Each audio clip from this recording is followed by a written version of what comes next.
أعوذ بالله السميع العليم من الشيطان اللعين الرجيم. بسم الله الرحمن الرحيم. الحمد لله رب العالمين، والصلاة والسلام على سيد الأنبياء والمرسلين سيدنا ونبينا وشفيع المذنبين أبي القاسم محمد وأهل بيته الطيبين الطاهرين المعصومين. أما بعد، فقد قال الله سبحانه تبارك وتعالى في كتابه المبين وهو أصدق القائلين. بسم الله الرحمن الرحيم.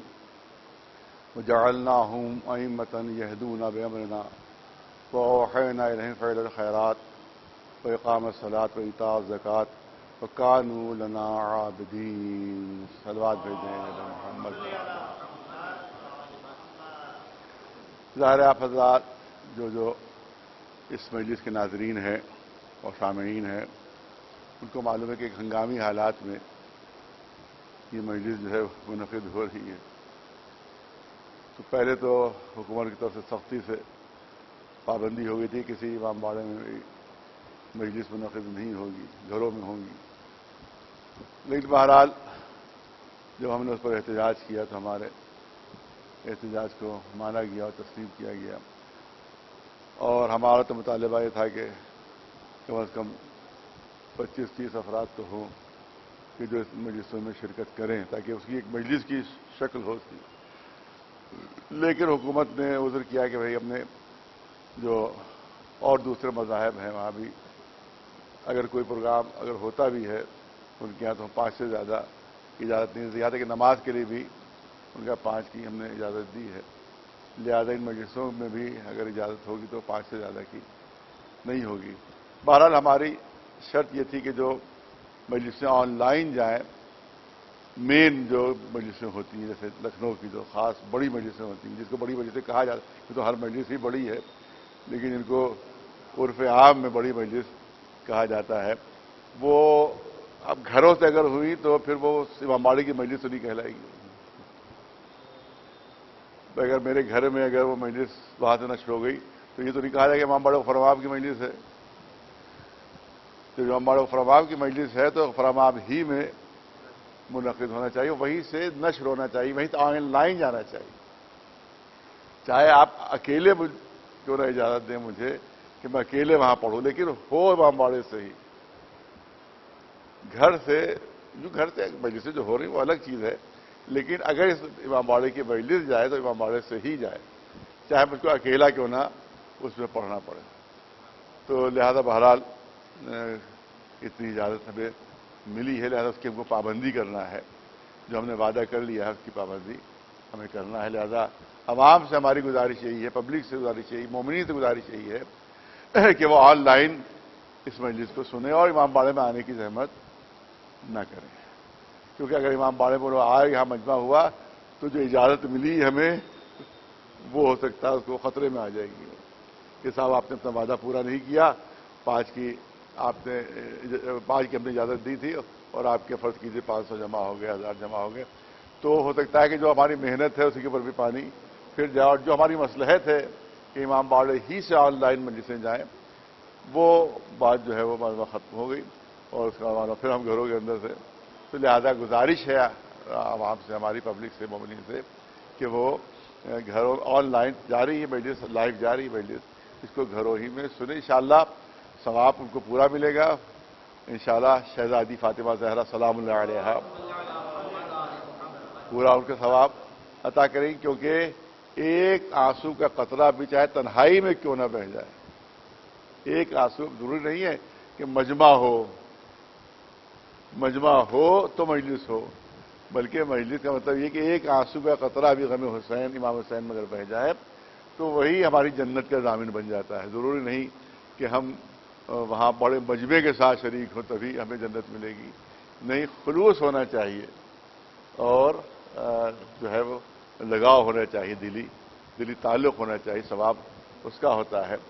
کیونکہ پہلی مجلس میں عموماً تاریخ عزاداری بیان کی جاتی ہے، تو میں چاہتا ہوں کہ چند جملے، یہ روایت رہی ہے اس امام باڑے کی کے تاریخ اعضاء کو ہم بیان کرتے ہیں، اور جو عزاداری کی اہمیت ہے اور جو ائمہ معصومین نے جو گریے کی اہمیت بیان کی ہے اور جو غم امام حسین کی عظمت و شرف بیان کیا گیا ہے، وہ عموماً پہلی دوسری مجلس میں بیان ہوتا ہے۔ تو پہلی بات تو یہ ہے کہ یہ عزاداری جو موجودہ عزاداری کی شکل ہے یہ لکھنؤ ہی سے شروع ہوئی۔ لکھنؤ ہمیشہ مرکز عزا رہا اور یہاں کے مراسم جو ہیں وہ دوسرے شہروں تک پہنچے، بلکہ دوسرے ملکوں تک بھی یہاں کے مراسم پہنچے ہیں۔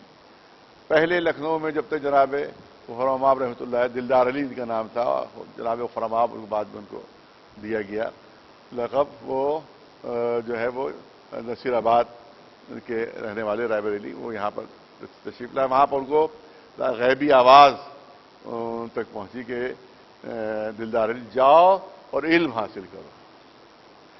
ایک غیبی آواز بچپنے میں ان کو ملی کہ جاؤ اور علم حاصل کرو، جاؤ اور علم حاصل کرو۔ تو انہی نے پہلے تو وہیں نصیر آباد ہی میں جو وہاں کے مولوی حضرات تھے وہاں سے علم حاصل کیا، اور غربت کا عالم یہ تھا، جسے آپ توجہ فرمائے کہ یہاں آج تو ماشاءاللہ جب لڑکے جاتے ہیں ایران تو بہترین ہاسٹلوں میں رہتے ہیں، عراق جاتے ہیں تو ماشاءاللہ ان کو تمام سہولتیں فراہم ہوتی ہیں، لیکن جناب دلدار علی غفرمآب کا عالم یہ تھا کہ چراغ میں تیل ڈالنے کے پیسے نہیں تھے ان کے پاس۔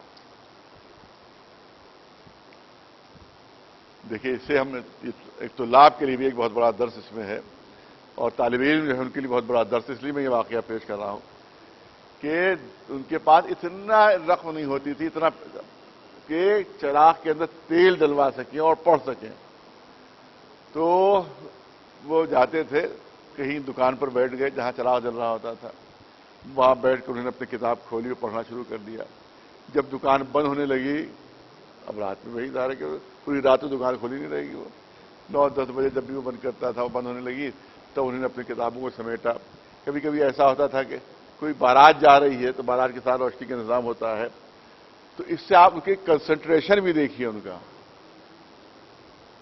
ذرا سا ہلدر ہنگامہ ہو تو ہم ہلدر مچا دیتے، ارے صاحب ڈسٹرب کر رہے ہو، آپ پڑھ رہے ہیں نہیں دیکھتے پڑھ رہے ہیں، ارے ہلدر بند کرو، ہنگامہ بند کرو، ہمیں سمجھ میں نہیں آ رہا ہے کتاب میں لکھا کیا ہے تمہاری ہلدر کی وجہ سے۔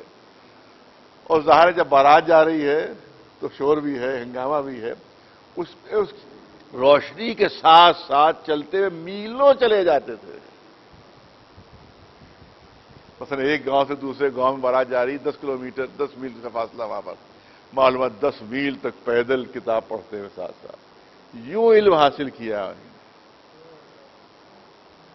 یوں علم حاصل کیا۔ اس کے بعد یہاں لکھنؤ تشریف لایا، اس کے بعد پھر پہلے طالب علم تھے دنیا کے کہ جنہیں عراق اور ایران میں جا کر تعلیم حاصل کی۔ اس سے پہلے ہندوستان کا کوئی بھی طالب علم کبھی ایران عراق تعلیم کے لیے نہیں گیا۔ تو کس طرح سے؟ پانی کے جہاز سے نہیں، ٹرین سے نہیں، ہوائی جہاز سے نہیں، پیدل۔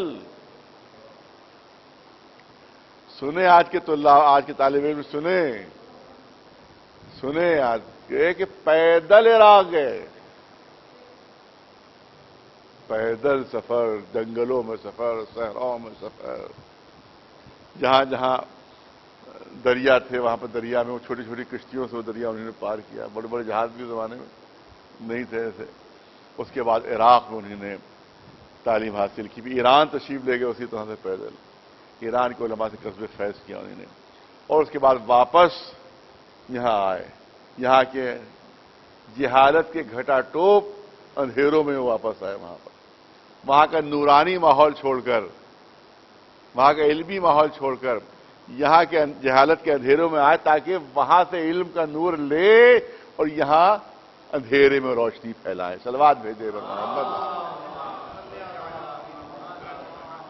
میں جو سمجھتا ہوں کہ بالکل وہی انداز تھا جو اللہ کے رسول نے اختیار فرمایا تھا، تو ان کے ایک ماننے والے غلام نے بھی وہی انداز اختیار فرمایا کہ قاب قوسین ادنیٰ کی منزلوں پر گئے تھے، اس سے بہتر جگہ اور کہاں ہو سکتی تھی کہ جہاں رسول رک جاتے، لیکن وہاں پر رکے نہیں، واپس پھر زمین کے اوپر آ گئے تاکہ اپنے رسالت کی ذمہ داریاں نبھائیں۔ صلوات بھیجے بر محمد۔ اسی طرح سے جناب غفرمآب معراج کی منزلوں پر گئے، عراق و ایران کی جو علمی معراج تھی وہاں کے اوپر تشریف لے گئے لیکن پھر یہاں جہالت کے اندھیروں واپس آئے تاکہ یہاں کی جہالت کے اندھیرے دور ہوں. اور آج کوئی علمی خانوادہ کے چیلنج کے ساتھ یہ ہے، چاہے ہو سکتا ہے کہ کچھ لوگ ناشکری میں انکار کر دیں، لیکن یہ کہ کوئی علمی خاندان پورے ہندوستان میں ایسا نہیں ہے کہ جو جناب فرماب یا ان کی اولادوں میں سے کسی کا شاگرد نہ ہو. ایک صلوات بھیجے پر محمد. پورے ہندوستان کا کوئی شیعہ علمی خانوادہ ایسا نہیں ہے. جو مشہور اور عظیم خانوادے ہیں، ان کی جو نئے خانوادے ہیں ان کی بات نہیں ہو رہی ہے، لیکن جو پرانے خانوادے ہیں ایک صلوات بھیجے پر محمد.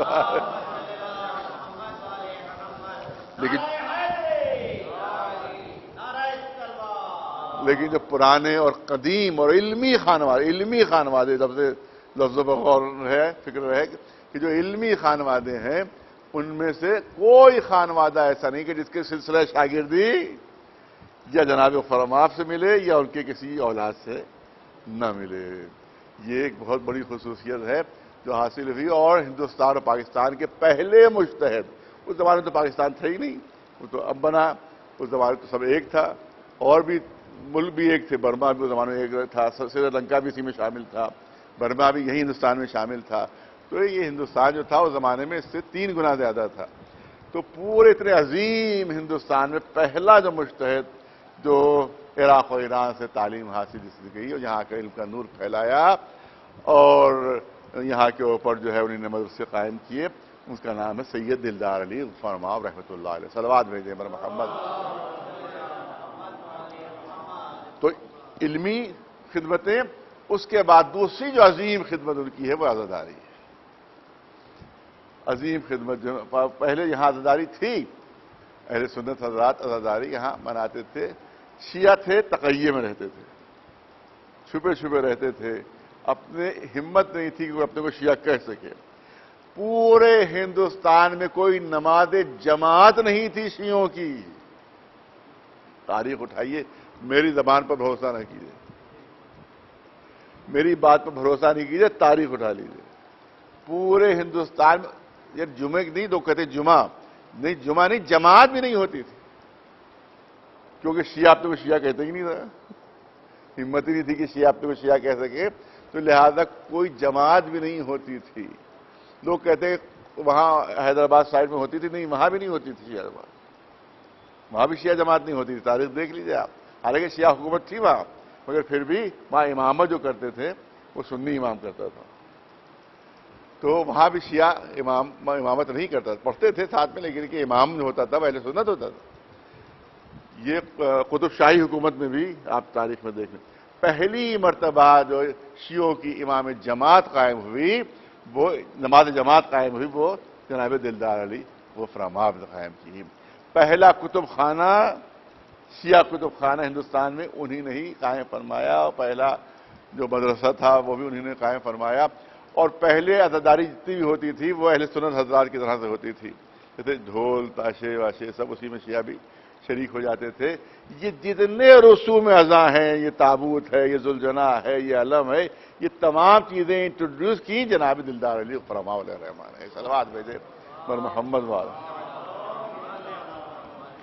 اور بس یہاں پر ایک 2-3 شعر ہے جو ہماری خاندان کی بہت مشہور شاعر، ان کا تخلص بھی شاعر تھا، شاعر لکھنوی فضل صاحب جو دوہا بہت ان کے نوحے مشہور ہے، اور ذاخر صاحب جو ان کے نوحے مشہور ہے.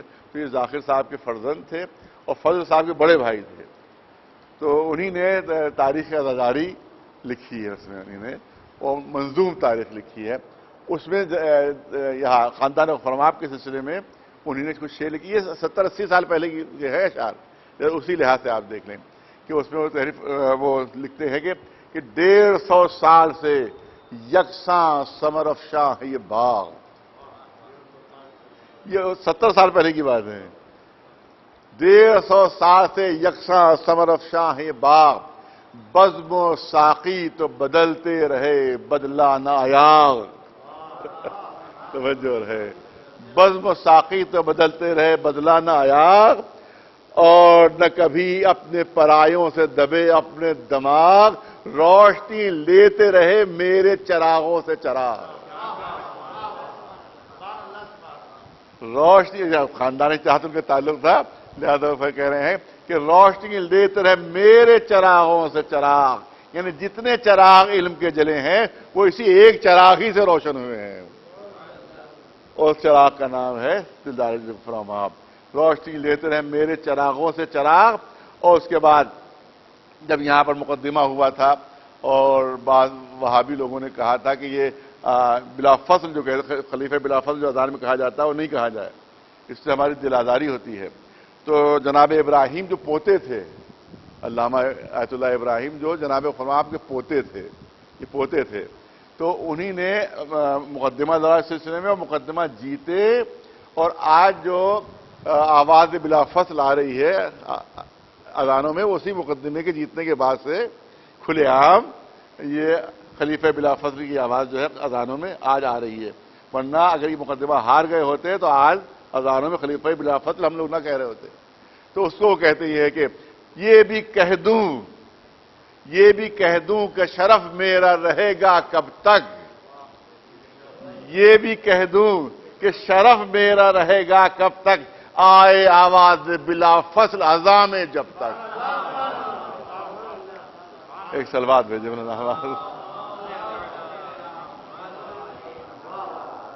تو یہ جناب فرماپ علیہ الرحمہ کہ جن کے یہ خطبات اور جن کی اولاد امجاد ان کی سب خدمتیں اور جس کے جو ناقابل فراموش ہیں۔ اب میں چاہتا ہوں کہ عزاداری کے سلسلے میں چند جملے کی، کیونکہ آج تمہیدی مجلس ہے، انشاءاللہ میں افضلیت اہل بیت علیہ السلام کے عنوان کے اوپر یہ مجلس انشاءاللہ ہوں گی کہ اہل بیت رسول اللہ کے بعد کائنات میں سب سے افضل ہے، کیونکہ یہ بات ہم پر اعتراض کیا جاتا ہے اور ہم پر یہ بات تانا کسا جاتا ہے، اور اسی بنیاد پر ہمیں کافر کہا جاتا ہے کہ صاحب یہ اہل بیت کو انبیاء سے بڑھا دیتے ہیں،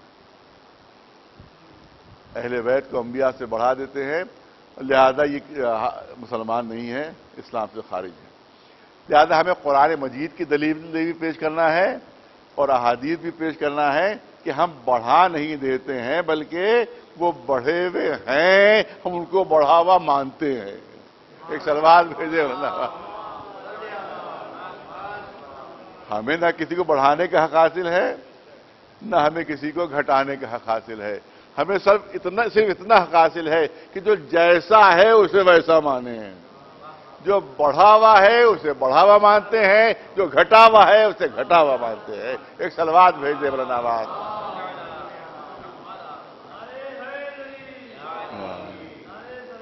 تو یہ انشاءاللہ موضوع رہے گا اور اللہ نے چاہا اور اللہ کے حبیب نے، حالانکہ حال آپ کے سامنے ہے کہ بس مشکلیں ہیں، خود ہمارے مومنین میں بہت سے لوگ اس وبا کا شکار ہو چکے ہیں، اور بہرحال دعا ہماری ہے کہ پالنے والی جلد سے جلد اس وبا کو ختم کرے، اور جو امتحانات ہو رہے ہیں، پوری دنیا کا امتحان اس وقت ہو رہا ہے۔ آج دنیا کو جو سپر پاور جن کو اپنی طاقتوں پر ناز تھا، وہ سپر پاور جن کو اپنی قوتوں پر ناز تھا، جو اللہ کو بھولے ہوئے تھے، اس وبا نے انہیں اللہ کو یاد دلا دیا کہ ہے کوئی ایسی طاقت کہ جو تمہارا سر بھی جھکا سکتی ہے، جو تمہیں بھی شکست دے سکتی ہے۔ یہ کبھی کبھی افراد کا امتحان ہوتا ہے، کبھی کبھی پوری قوموں کا امتحان ہوتا ہے۔ اس وقت پوری قوموں کا امتحان ہو رہا ہے، اور اس میں ہمیں ثبات قدم کو ثبوت دینا ہے اور اپنی عزاداری کو بھی باقی اور قائم رکھنا ہے۔ ایک سلوات بھیجے بر محمد وعلہ۔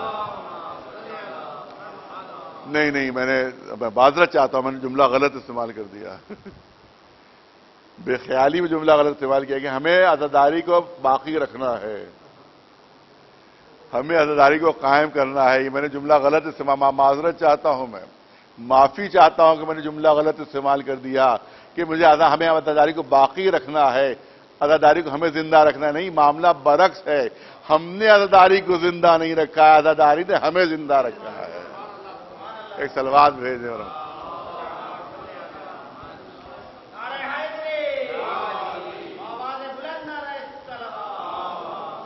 ہم نے عزاداری کو باقی نہیں رکھا ہے، عزاداری نے ہمیں باقی رکھا ہے، اور اس کی دلیلیں بھی سامنے موجود ہیں، دلیلیں بھی سامنے موجود۔ آپ دیکھیں 30 برس تک صدام کے دور میں عزاداری ممنوع تھی، عزاداری بند تھی، آنسو بہانا ممنوع تھا 30 برس تک، تو عزاداری گھٹ جانا چاہیے تھی۔ 30 بہت ہوتے ہیں، بچہ جو ہے وہ 30 برس کے سن میں اب بڑھاپے کی منزلوں کی طرف بڑھ جاتا ہے، بہت 30 برس ہوتے ہیں۔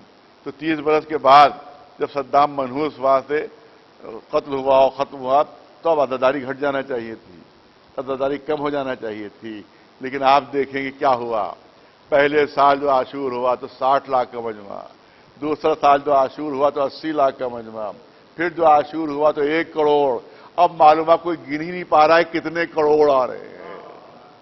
اس کا مطلب یہ ہے کہ عراقیوں نے عزاداری کو باقی نہیں رکھا، بلکہ عزاداری نے عراقیوں کو باقی رکھا۔ ایک سلوات بھیجے مولانا نواز محمد والا۔ اور جو لوگ عزاداری کے مخالف ہیں اس کے چراغ، بس ایک جملہ کرنا چاہتا ہوں، زیادہ وقت نہیں لینا ہے، یوں بھی 1 گھنٹے کی پابندی ہے اس میں، وہ سارے کے شعراء بھی اس میں شامل ہیں اور یہ خطابت بھی شامل ہے۔ 1 گھنٹے میں پورا سب مکمل کرنا ہے دونوں چیزوں کو، لہذا پورے 1 گھنٹے کی مجلس نہیں ہو پائے گی، لیکن میں چاہتا ہوں کہ بات مکمل ہو جائے۔ آپ دیکھیں جو عزاداری کے مخالفوں اور اس چراغ کو بجھانا چاہتے کتنی بڑی غلط فہمی میں ہے وہ۔ میں بھرپور توجہ چاہوں گا جہاں جہاں میری آواز جا رہی ہے، اور جو مخالفین اعضاء ہیں وہ بھی سن لیں میرے جملوں کو، جو اعضاء کے چراغ کو بجھانا چاہتے ہیں، جو عزاداری کے چراغ کو بجھانا چاہتے ہیں، وہ میرے جملے سن لیں کہ یہ تو دیکھیں کہ یہ چراغ جلایا کس نے ہے، یہ عزاداری کے چراغ جلایا کس نے ہے، یہ عزاداری کے چراغ جلایا کس نے ہے۔ بس جلانے والے، چراغ کے جلانے والے اور چراغ کو بجھانے کی کوشش کرنے والوں میں وہی فرق ہے جو خالق اور مخلوق میں فرق ہے۔ ایک سلوات بھیجے ورنہ چراغ کے جلانے والے اور جو چراغ کو بجھانے کی کوشش کر رہے ہیں، ان دونوں میں وہی فرق ہے جو خالق و مخلوق میں فرق ہے۔ عزاداری کا چراغ مخلوق نے نہیں جلایا ہے، خالق نے روشن کیا ہے۔ تم خالق سے مقابلہ کرنا چاہتے ہو، ایک سلوات بھیجے مولانا نواز صبر محمد والا۔ ظاہر ہے کہ جو ہماری روح ہے عزاداری، ہماری جان ہے عزاداری۔ بہت اچھی بات کسی نے کہی تھی کہ جس طرح سے مچھلی بغیر پانی کے زندہ نہیں رہ سکتی، اسی طرح سے شیعہ بغیر عزاداری کے زندہ نہیں رہ سکتے۔ یہ ہماری روح اور جان ہے، لہذا یہ عزاداری جو ہے جس کے لیے رسول اللہ نے ارشاد فرمایا۔ ایک حدیث پیش کر دوں میں، ایک سلوات بھیجے مولانا نواز صبر محمد والا۔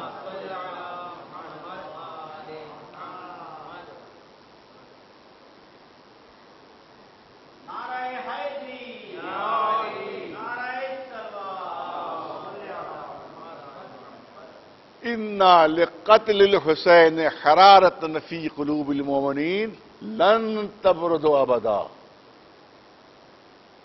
یہ کس کا ارشاد ہے؟ یہ حضور سرور کائنات محمد مصطفیٰ صلی اللہ علیہ وسلم۔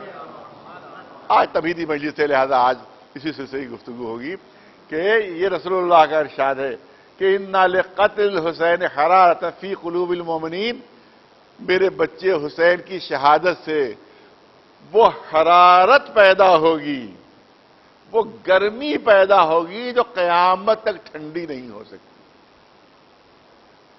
جو قیامت تک ٹھنڈی نہیں ہو سکتی۔ اس کا مطلب یہ مجلسیں نہیں، ارے بہت توجہ رہے، یہ صفحے اعضاء نہیں ہے۔ رسول نے کیا ارشاد فرمایا؟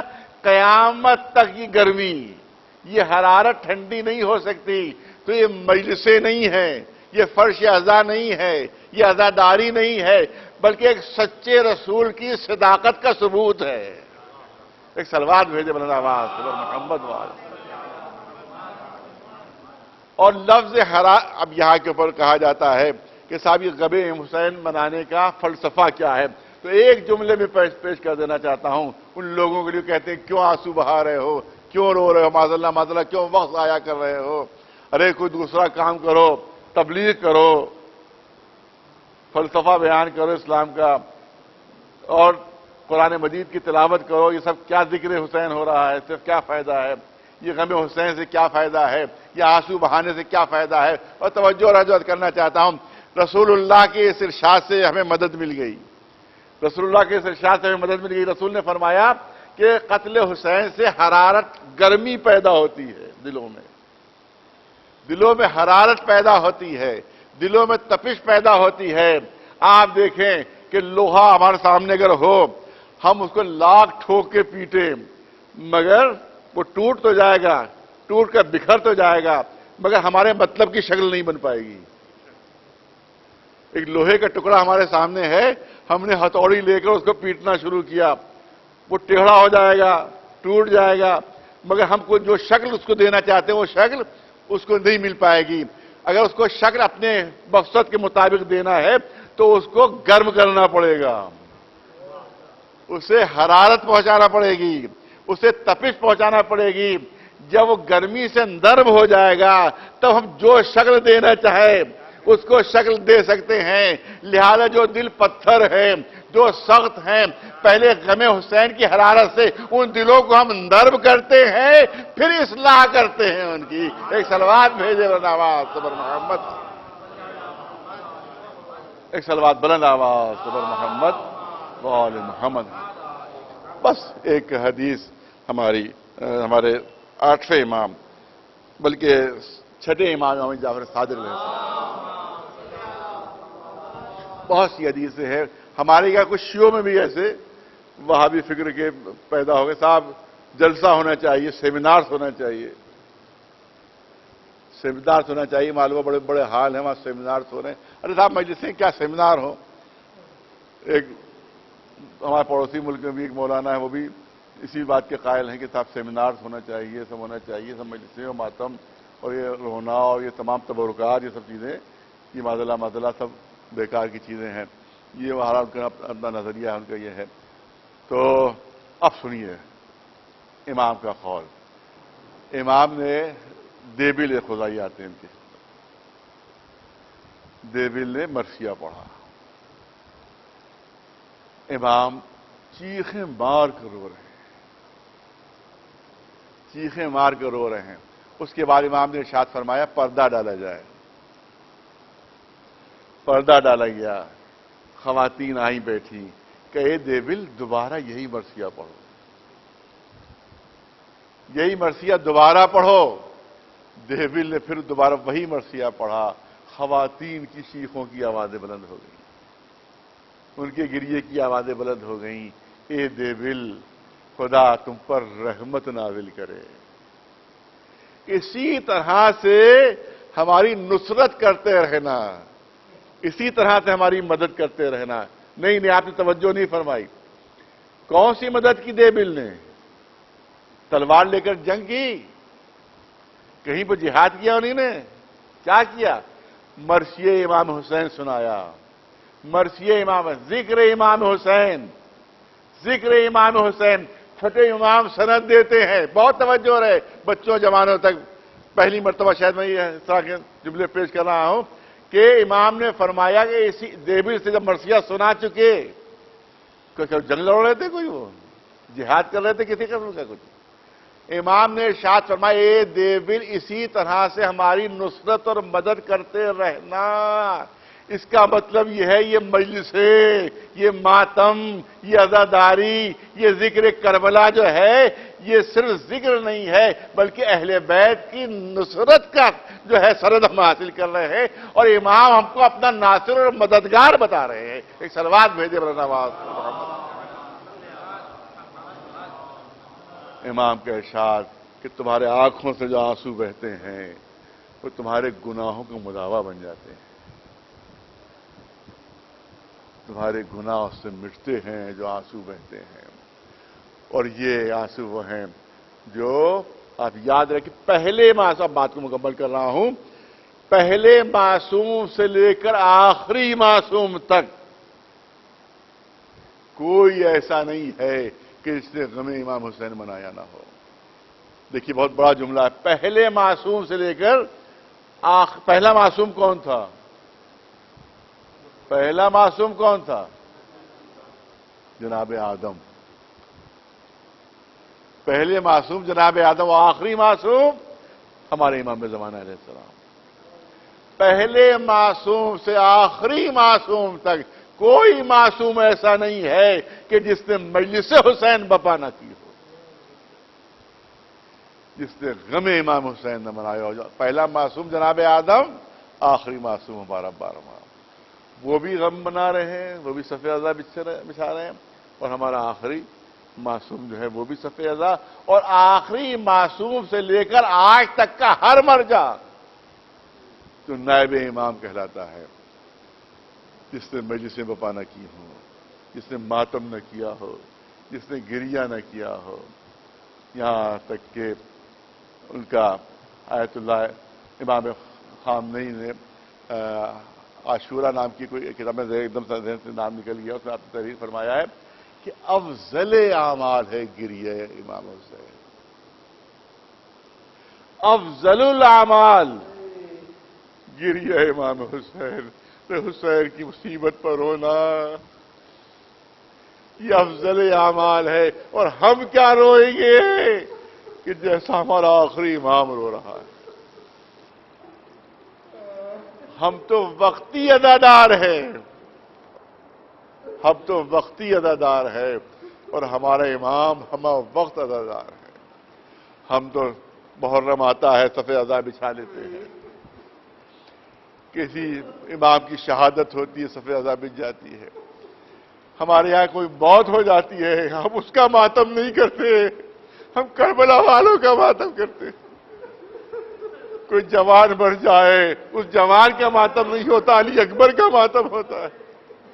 کوئی 12-13 برس کا بچہ مر جائے تو اس بچے کا ماتم نہیں ہوتا ہے، قاسم کا ماتم ہوتا ہے۔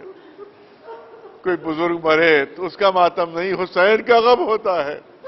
تو یہ ہماری اکیلی قوم ہے جو اپنا غم کبھی مناتی ہی نہیں ہے، بلکہ اپنے غم میں بھی غم حسین مناتی ہے، غم حسین مناتی ہے۔ لہذا ہم کیسے عزاداری کو چھوڑ سکتے ہیں؟ ہاں عزاداروں، یہ آنسو جو بہ رہے ہیں یہ قیامت تک بہتے رہیں گے۔ عزاداری کو کبھی کوئی روک سکتا ہے؟ نہ کبھی یہ روک سکے گا اس کو، یہ عزاداری ہمیشہ ہے۔ امام زمانہ علیہ السلام اس کے ضامن ہیں۔ امام فرماتے ہیں کہ تم میرے ظہور کی کیا دعا مانگو گے، جتنا میں خود دعا مانگا کرتا ہوں کہ پالنے والے مجھے اجازت دے کہ میں نکلوں اور ان دشمنان اہل بیت کو سزا دوں کہ جنہوں نے کربلا کے میدان میں ظلم کے پہاڑ۔ میں نے کہا کہ ہم کیا روئیں گے کہ جو ہمارا امام روتا ہے؟ ارے ہم آنسو بہاتے ہیں اور ہمارے امام خون کے آنسو روتا ہے۔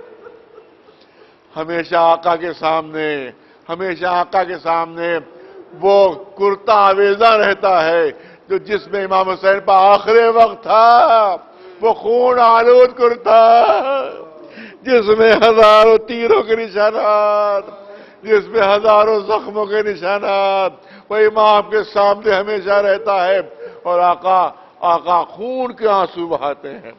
ہاں عزاداروں، اس امام باڑے کی روایت یہ رہی ہے کہ آج کے دن ایک ایسے شہید کا تذکرہ ہوتا ہے کہ جس کی مظلومی کچھ کربلا والوں سے بڑھی ہوئی تھی۔ عجیب جملے میں نے کہہ دیے کہ مظلومی کچھ کربلا والوں سے بڑھی ہوئی تھی۔ کیوں؟ کیونکہ کربلا میں جو بھی شہید ہوا وہ حسین کے سامنے، جس نے بھی جنگ کی وہ حسین کے سامنے، حسین دل بڑھانے کے لیے موجود۔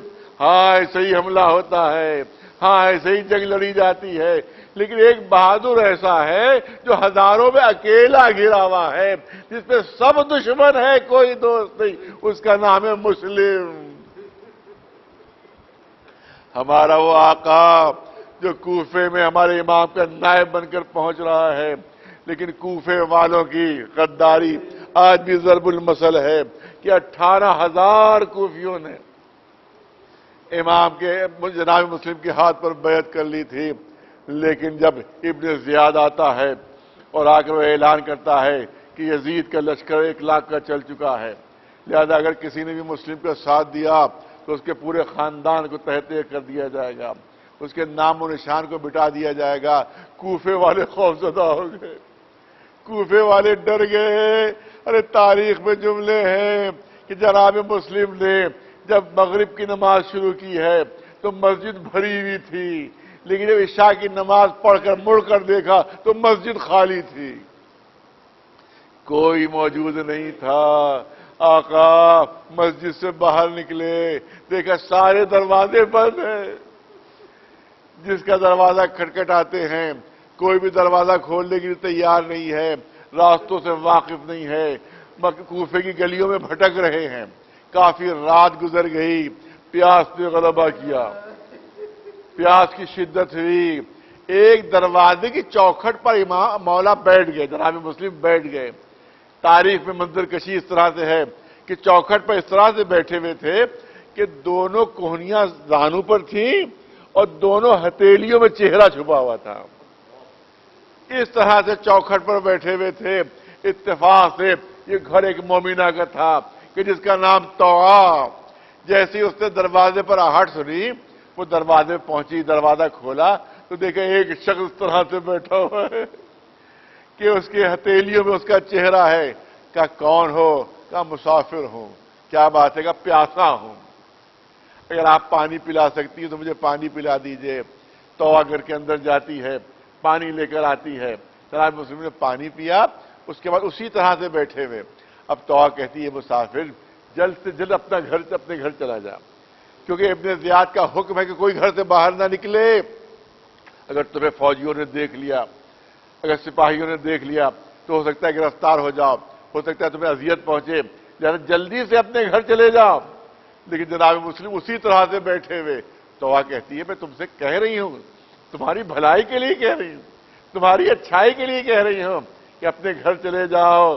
اب جناب مسلم نے سر اٹھایا، اے مومنہ آپ کہہ رہی میں گھر چلا جاؤ، جس کا کوئی گھر نہ ہو وہ کہاں جائے؟ اب وہ مومنہ گھبرائی، ارے یہ تو بتاؤ کہ تم ہو کون؟ جناب مسلم فرماتے میں ہوں مسلم۔ یہ سننا تھا، مومنہ تڑپی، اے آقا پہلے کیوں نہیں بتایا؟ ارے اتنی دیر سے آپ چوکھٹ پر بیٹھے ہوئے ہیں، ارے اس کنیز کو معاف کر دیجئے، میں اہل بیت کی چاہنے والی ہوں، جلدی سے گھر کے اندر آ جائیے۔ جناب مسلم گھر کے اندر تشریف لاتے ہیں۔ اس کا شوہر وہ ابن زیاد کے دربار میں نوکر تھا، اس کو خبر لگ گئی کہ مسلم میرے گھر کے اندر موجود ہے۔ جا کر ابن زیاد کو خبر کر دی کہ جن مسلم کو تم تلاش کر رہے ہو وہ میرے ہی گھر کے اندر ہے۔ 500 کا دستہ گرفتار کرنے کے لیے ابن زیاد نے بھیجا۔ جناب مسلم نے گھر کے اندر تشریف فرما تھے، گھوڑوں کی ٹاپوں کی آواز سنی۔ جیسے گھوڑوں کی ٹاپوں کی آواز سنی ویسے تلوار ٹیک کر اٹھے۔ طوعا نے دامن تھاما، اے آقا گھر کے اندر رہیے، اے آقا گھر کے اندر آپ زیادہ محفوظ ہیں۔ کہا نہیں اے مومنہ میں گھر کے اندر نہیں رہ سکتا، کیونکہ اگر میری گرفتاری کے لیے کوئی سپاہی گھر کے اندر داخل ہو گیا تو تیری بے پردگی ہو جائے گی، مجھے گوارا نہیں کہ میری وجہ سے کسی مومنہ کی بے پردگی ہو۔ اے آقا ایک مومنہ کی بے پردگی گوارا نہیں۔ ارے آ کر منظر دیکھیے، یہی کوفہ ہے، زینب و ام کلثوم، سروں پر چادر نہیں، بازوؤں میں رسیاں بندھی ہوئی اور درباروں بازاروں میں پھرائی جا رہی ہیں۔ باہر نکلتے ہیں اور نکل کر جنگ شروع ہوتی ہے۔ 500 کے لشکر کو شکست ہو گئی، گرفتار نہیں کر سکے۔ سردار لشکر نے پرچہ بھیجا ابن زیاد کو اور مدد بھیجی جائے۔ 500 کا دستہ پھر آتا ہے، اس کو بھی شکست ہوئی۔ اب پھر اس نے پرچہ بھیجا کہ اور مدد بھیجی جائے۔ ابن زیاد نے کہلوایا ارے ایک کو گرفتار کرنا ہے، ایک کو گرفتار کرنا ہے، 1000 فوجی بھیجے جا چکے ہیں اور تو اور مدد منگوا رہا ہے؟ کہا دیکھ تو یہ تلوار ہے کس کے ہاتھ میں؟ یہ بنی ہاشم کی تلوار ہے، اس کو زیر کرنا آسان نہیں۔ 500 کا دستہ آیا، لیکن آقا جوش شجاعت میں آگے بڑھتے چلے جا رہے۔ میں نے عرض کیا کہ یہ مظلوم وہ ہے کہ جس کی مظلومیت کربلا والوں سے کچھ بڑھی ہوئی ہے۔ اس کے لیے دلیل جو علماء نے لکھی ہے پیش کرنا چاہتا ہوں کہ کربلا کے میدان میں جو بھی میدان جنگ میں گیا اس پر سامنے سے حملہ ہوا، پشت سے حملہ ہوا، پہلوؤں سے حملہ ہوا، چاروں طرف سے گھیر کر حملہ کیا گیا۔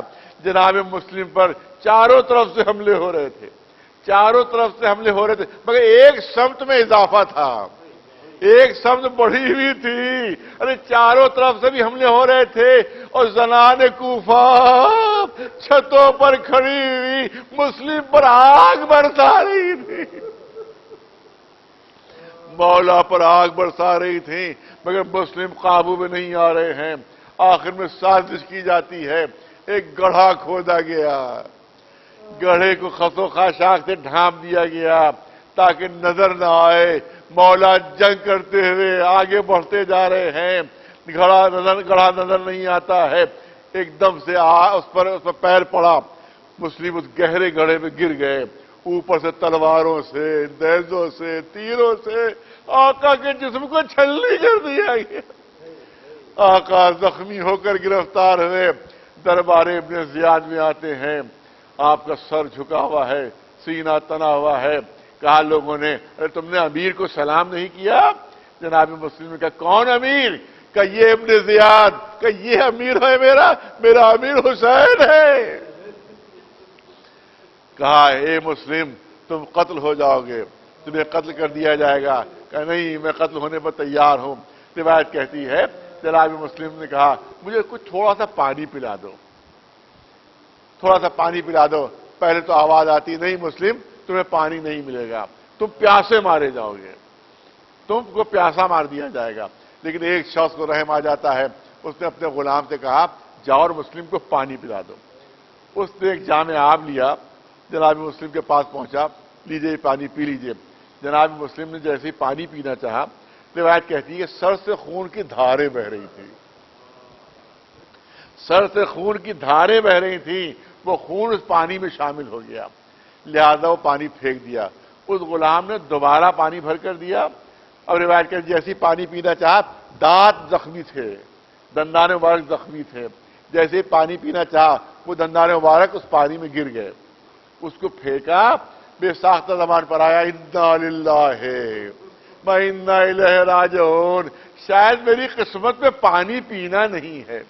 اب یہاں پر والد مرحوم کے جملے میں یہاں پر نقل کیا کرتا ہوں، وہ فرمایا کرتے تھے مسلم اللہ کا شکر ادا کرو کہ تم کو پانی نہ ملا، تم پیاسے قتل ہو گئے۔ اگر تم نے پانی پی لیا ہوتا تو شاید سکینہ میدان حشر میں تمہارا دامن تھام لیتی۔ اے چچا آپ کو آخری وقت پانی مل گیا، مگر میرا بابا حسین آخری وقت تک پانی مانگتا رہا، مگر میرے بابا کو پانی نہیں ملا، اور میرا ننھا سا بھیا علی اصغر، ارے پانی کے بجائے 3 بھار کے تیر کا نشانہ۔ بس آخری جملے عرض کرنا چاہتا ہوں یہاں کے اوپر، اس کے بعد لے جایا جاتا ہے وہاں کے اوپر کہ جو قصر کی چھت ہے شہید کرنے کے لیے، قتل کرنے کے لیے۔ بس آخری 2-3 جملے یہاں کے اوپر امام حسین تشریف فرما ہے، کہہ رہے کہ دیکھو کوئی اگر کوفے کی طرف سے آ رہا ہو تاکہ مجھے خبر ملے کہ میرا بھائی مسلم کس عالم میں ہے، میرا بھائی مسلم کس عالم میں ہے۔ دیکھا کوفے کی طرف گرد اڑی، جیسے ہی گرد اڑی امام نے فرمایا کہ لگتا ہے کہ کوئی کوفے سے سوار آ رہے ہیں۔ 2 سوار نمودار ہوئے، امام نے فرمایا ان کو ہمارے پاس لے آؤ۔ وہ دونوں سوار امام کی خدمت میں آتے ہیں۔ امام نے پوچھا کہ کہاں سے آ رہے ہیں؟ کہا کوفے سے آ رہے ہیں۔ کہا کوئی میرے بھائی مسلم کی خبر ہے؟ کہا مولا خبر تو ہے، مگر ذرا سا اکیلے میں چلیے، اکیلے میں چل کر میں بتاتا ہوں کہ وہاں کیا حالات ہیں۔ کہا نہیں جو بتانا یہی سب کے سامنے بتاؤ۔ اس نے کہا بس اتنا سن لیجئے کہ جب ہم کوفے سے چلے ہیں تو مسلم کی لاش کے گلے میں رسی بندھی ہوئی، اور کوفے کی گلیوں میں وہ لاش کھینچی جا رہی تھی۔ یہ سننا تھا آقا سر جھکائے ہوئے خیمے کے اندر داخل ہوتے ہیں، جناب زینب سے فرماتے ہیں مسلم کی بیٹی رقیہ کہاں ہے؟ رقیہ لائی جاتی ہے۔